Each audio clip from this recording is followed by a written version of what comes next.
name's Damo. I've been in this country 35 years. I've been homeless now for the last 10 years. Well, marriage split up, lost the job, made redundant, lost the job. There's nothing there in the town where I was in Newcastle, so I had to come to this place to try and work, but it never happened. You know, when I left my marriage, I walked away with just a dog. You know what I mean? That was it. Ever since then, life changed. I've been homeless since, you know. Yeah. My name's Alan Ferguson. I'm 67 years old. I've been on the streets since January the 19th, 2016. I was originally in a flat in Gosport, down in Portsmouth. My landlord gave me 3 days' notice that he wanted to sell the flat. I've moved out within the 3 days, lost absolutely every possession I own, only to find out that what he'd done was illegal, but it's too late. By then I'm on the street and I can't afford to take him into court and all that. And the flat is still empty now. 4 years later, the flat is still empty. He still hasn't sold it or filled it up with anything, so that's why I'm here.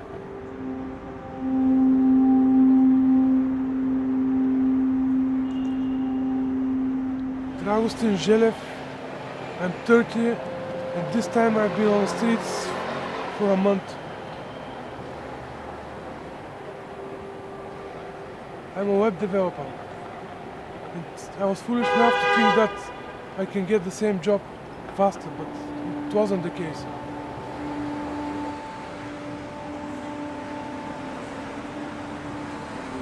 Five years ago, I was 6 months in the streets. I was a newcomer in London and I was scammed from a job in Kingston. They were paying under the table and they didn't even pay, and they fired me, so I got no proof. I couldn't find another job, and that pushed me back to my bad habits. So I started using again, and I decided to stay on the streets, and I was in the trap of the heroin.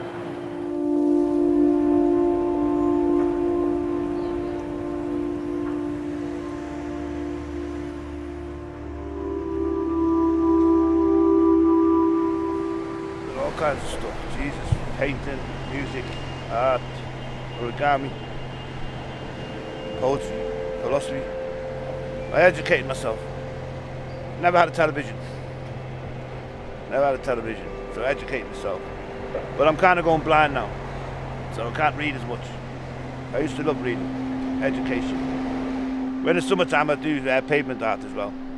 You know, pastels. Yeah, I'll do like a big portrait or something. Poetry or something. Keep this occupied.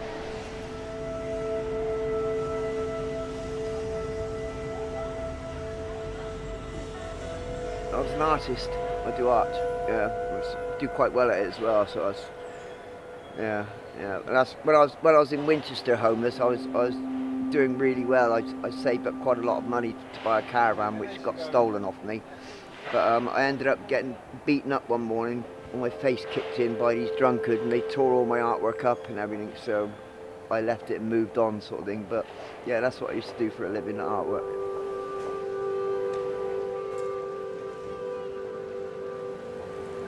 I'm from a middle-class family.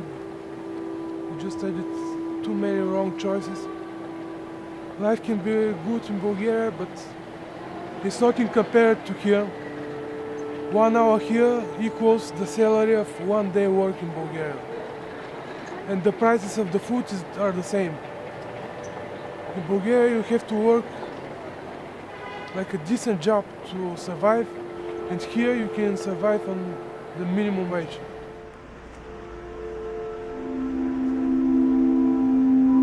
Yeah, it was hard the first time I slept rough, yeah. It is for most people, especially with girls. You know, I've seen a lot of young women sleeping rough. I don't think that's right. I don't think it's right.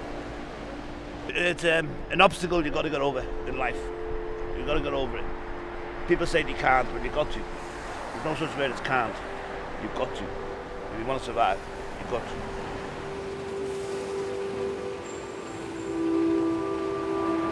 It was like a nightmare. You just don't know what to do.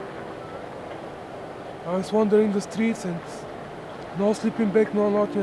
I didn't sleep for 2 days. Like, I didn't know how to do it, where to do it. I was scared that I'm gonna be robbed and so on. I slept behind the bus station. I had my little dog with me then. I gave her up 2 days later and gave her to a good family and what have you, but it was winter, it was January, it's freezing, and there was nobody to help. There was absolutely nobody to help. I didn't know about all the places that I know about now, but that was down in Gosport where there's nothing. Yeah, I mean, and it was quite a problem all around the south coast. I mean, it's not just London, it's the amount of, I've lived in Portsmouth, Southampton, Winchester, and now London as a homeless person, and every time I've been there, it's full of homeless people everywhere you go. My fingers are falling off, frostbitten, you know what I mean? Oh, shab, and I still play the guitar. I was never good anyway, probably an improvement. I've been robbed 4 to 5 times, about 4 or 5 times. A couple of drug dealers robbed me and fought me. In Winchester, I've had my face kicked in, all my nose smashed in at 7 o'clock in the morning by a drunkard. I got beat up by 7 people in Winchester, drunkards that tore all my artwork up. In Southampton, I was beaten up by 3 drunkards. In London, I've been beaten up by 2 drunkards. Yeah, I've had petrol squeezed on me, squirted on me, lighter petrol squirted on me by a group of kids up in Whitechapel. Yeah. Someone that took me from the street to their room, he gave me roofing and tried to rape me. And he was really trying to push me and kiss me, and with the last amount of power that I had, I pushed him and get off. Man, I nearly lost my life twice. That was bad. Stabbed the side of my head. That was a bad experience. I was in a coma for 2 months. Couldn't remember nothing. Couldn't remember who done it. To this day I don't know who done it. But that was a bad experience. 2 people pissed out the head and they hit me with a traffic cone. So I hit them back and then one stabbed me, you know, over something stupid. And then I lost my sight, you know what I mean? Something stupid. You've got all these empty buildings in and around London doing nothing. Just all these fat cats just leaving them empty. Like, they could be, you know, charged £5 a week, even if they only charge £5 a week to a homeless person to have one of them rooms. I just can't understand the logic of leaving it all empty, like, you know what I mean? And leaving people like us out on the street, because it's not like we're idiots.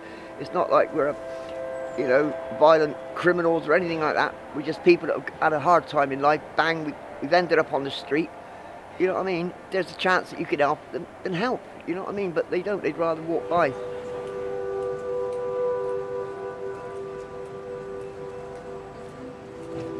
Not everybody that's on the street is a drug addict or an alcoholic or what have you. People are there because of social problems. You know, a greedy landlord in my case. You know what I mean? War-torn people in the soldiers' cases and what have you and other things. The foreign people coming from war-torn places and things like that. It's all about communication. That's what's missing on the street, you know what I mean? And it could happen to anybody overnight. That's the whole crux of the matter. I never in my lifetime thought I would end up on the street. You know, I've seen loads of it through my life, but it could happen overnight to anybody. You know what I mean? And if only people become aware of this, like, you know what I'm saying? That's the age we're living in. Yeah, sadly.